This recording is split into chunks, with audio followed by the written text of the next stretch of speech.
जय शिवराय मित्रांनो अत्यंत महत्त्वाची आणि मोठी अपडेट आहे महाराष्ट्र राज्यातील शेतकऱ्यांसाठी। कारण मित्रांनो बातमी आहे कर्जमाफी 2024 संदर्भात।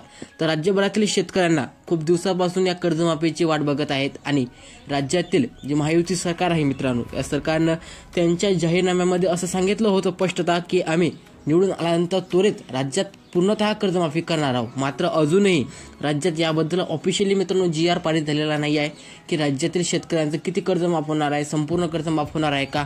तर या संदर्भात मित्रांनो अपडेट अजून आलेल्या नाहीत आहेत। पण मित्रांनो एक हिवाळी अधिवेशनामध्ये एक प्रस्ताव मित्रांनो पारित करण्यात आलेला आहे आणि तो प्रस्ताव मित्रांनो काय आहे आणि त्या प्रस्तावामध्ये मित्रांनो कर्जमाफी संदर्भात एक महत्त्वाची अपडेट देण्यात आलेली आहे।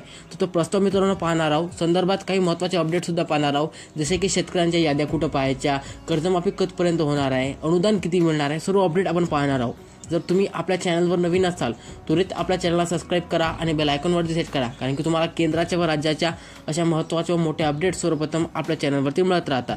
तुम्हाला सांगतो मित्रांनो एका आर्टिकलद्वारे तो प्रस्ताव आपण पाहण्याचा प्रयत्न करूया। तर या ठिकाणी पाहू शकता की हिवाळी अधिवेशन 2024 महाराष्ट्राचे मुख्यमंत्री फडणवीस यांच्यातर्फे महाराष्ट्र राज्यामध्ये होणाऱ्या कर्जमाफी संदर्भात काही मुद्द्यांवरती चर्चा चालू आहे।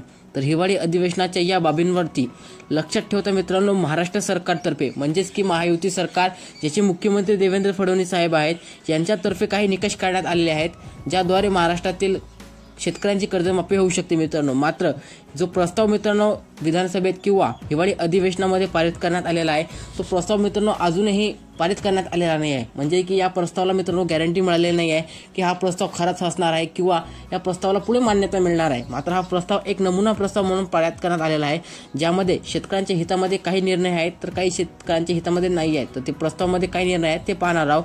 तर काही मुद्दे अनुसरून मित्रांनो राज्यामध्ये कर्जमाफी संदर्भात निर्णय घेतले जाणार आहेत आणि त्याची माहिती आपल्याला खालीलप्रमाणे मिळू शकतो। तुम्हाला सांगतो की हा प्रस्ताव मित्रांनो पूर्णतः मित्रांनो तुम्हाला सांगतो की पारित करण्यात होणार याची गॅरंटी नाही आहे। तर तुम्हाला एक बाबीवरती लक्षात ठेवता सांगतो की हा प्रस्ताव एक नमुना प्रस्ताव आहे।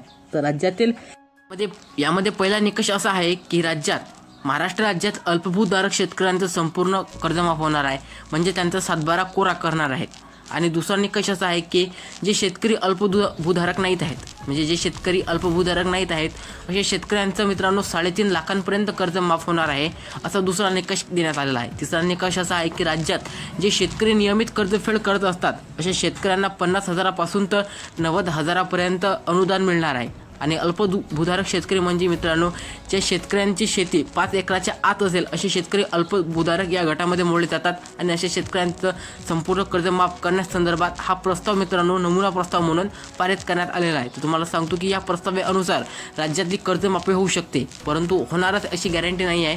तर राज्यातील जे शेतकरी अल्पभूधारक नाहीत आहेत तर अशा शेतकऱ्यांचं जास्तीत जास्त कर्ज मित्रांनो आहे आणि त्या शेतकऱ्यांना कर्जमाफीची जास्त गरज आहे। तर तुम्हाला सांगतो की अल्पभूधारक शेतकरींना कर्ज मिळते किती मित्रांनो 50,000 ते 60,000पर्यंत, आणि ते पूर्ण माफ करून तरी शेतकऱ्यांचा काय फायदा होणार आहे। तर तुम्हाला शासनाकडे एक नवीन मागणी अशी करणार आहेत मित्रांनो की ज्यामध्ये अल्पभूधारक शेतकऱ्यांचं कर्ज तर माफ होणार आहे, मात्र जे शेतकरी अल्पभूधारक नाहीत आहेत तर अशा शेतकऱ्यांची जी मर्यादा आहे ते 3.5 लाखांपर्यंत पासून तर 4.5 लाखांपर्यंत करणार अशी मागणी मित्रांनो विरोधी पक्षांकडून करण्यात येत आहे। तर या बाबींना आता प्रस्ताव मिळणार आहे आणि मान्यता कधी होणार आहे हिवाळी अधिवेशन सरानंतर आपल्याला माहीत पडणार आहे।